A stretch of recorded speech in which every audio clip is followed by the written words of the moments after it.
The general rule under the income tax is all revenue are taxable and all capital receipts are exempt, provided there is specific provisions in the Income Tax Act providing for the tax on the same. Hi, my name is CA Jithendar Patel and I am on a mission to help small and medium enterprises with hassle-free statutory compliances.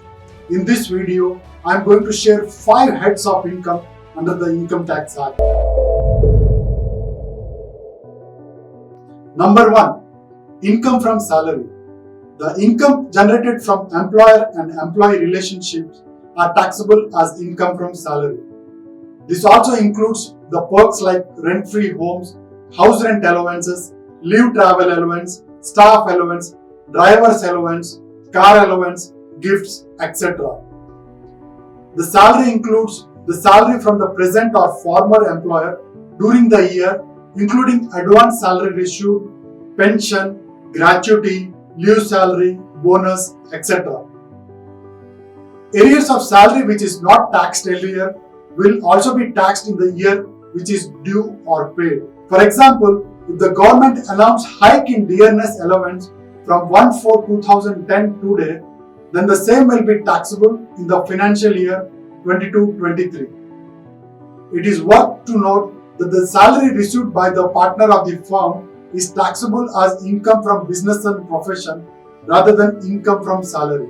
House rent allowance, leave travel concessions are some of the exemptions available subject to certain conditions. Further, a standard deduction of 50,000 profession tax paid are also allowed as deductions. Number 2. Income from house property.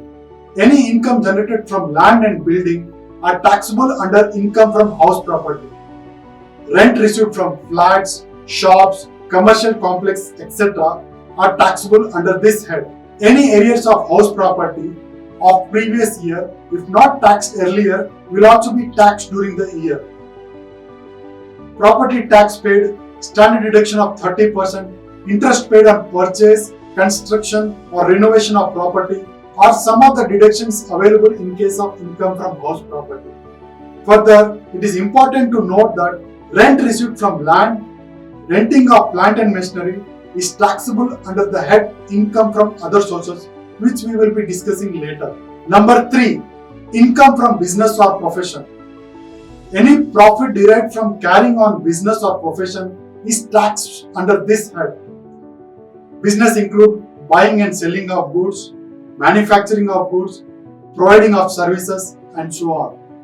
On the other hand, profession includes the profession of doctors, chartered accountants, company secretaries, etc. Generally, all the expenditures incurred by the entity are allowed as deduction, except when they are restricted under the Income Tax Act. Some of them are cash payment exceeding 10,000, PF and ESI if they are not paid on time, and so on. Carrying on business may be advantageous from the tax point of view when compared to income from salary, as because any expenses incurred to earn revenue are allowed as deduction, which is not available in case of salary income. For example, when a person buys a car, then all the vehicle expenses like fuel charges, repairs and maintenance are allowed as a deduction in case of income from business or profession, which is not allowed in the when having salary income. Number 4. Income from capital gain. Any gain or loss from the sale of capital assets like land and building, shares, bonds, mutual fund, etc. are taxed under this head. The tax rate under the income from capital gain is as follows. Short-term capital gain around 15%, long-term capital gain around 21%, long-term capital gain on sale of shares when STT is paid is taxed around 10%. The indexed cost of buying and improving an asset is allowed as a deduction from the sale consideration for the purpose of calculating capital gain. Further, there are certain exemptions available on sale of long-term capital assets which may be whole or partial depending upon the conditions fulfilled in the exemption section. For example, long-term capital gain on sale of house property is exempt if the amount of capital gain is invested in purchase of another house property. Number 5. Income from other sources. This is the residuary head of income. All the income which are not taxed elsewhere are taxed under this head. Dividend, interest income, rental income from land and plant and machinery, taxable gifts, winning from lotteries, etc. are some of the incomes which are taxable under this head. Many people are not aware that any gifts received in kind or in cash from persons other than relatives are taxable as income from other sources. Hence, any persons receiving the gifts needs to check with any other tax professional about the taxability of the same, otherwise they may end up receiving tax notices. Do share this video with your friends if you find it useful.